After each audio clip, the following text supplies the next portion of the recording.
মাছটা আমার রান্না কমপ্লিট হয়ে গিয়েছে। আমি এখন চুলাটা বন্ধ করে দিব।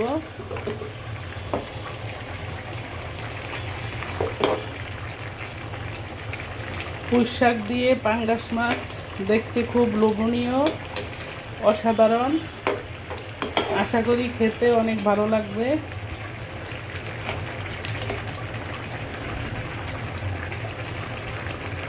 এইভাবে আপনারাও রান্না করে খেয়ে দেখবেন।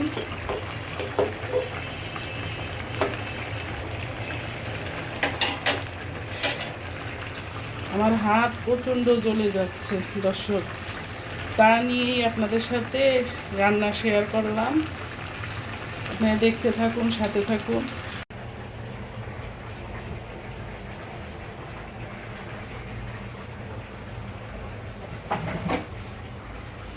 আমগুলো নিয়ে আসছে, এখন আমি আমগুলো আনবক্সিং করেছি।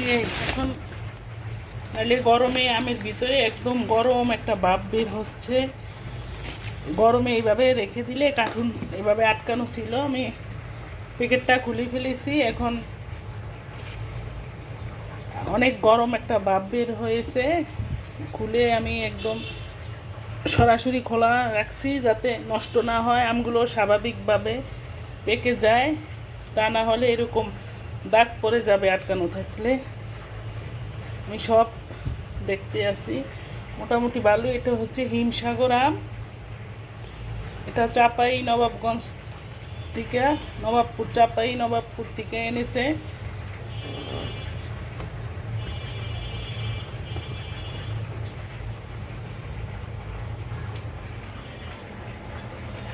এই আমটা খেতে অনেক ভালো লাগে। হিমসাগর আম তার কয়েকটা দিনই পাওয়া যাবে। আমার শাকটা কষানো হয়ে গিয়েছে, আমি এখন মাছগুলো দিয়ে দিচ্ছি।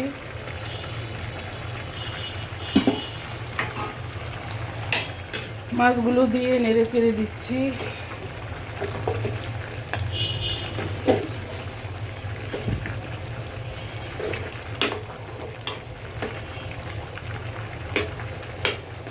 লবণটা চেক করে নিয়েছি, লবণটা ঠিকঠাক মতো হয়েছে।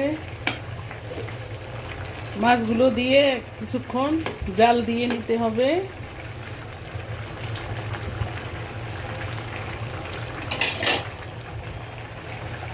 প্রচণ্ড পরিমাণে হাত জ্বলাতেছে।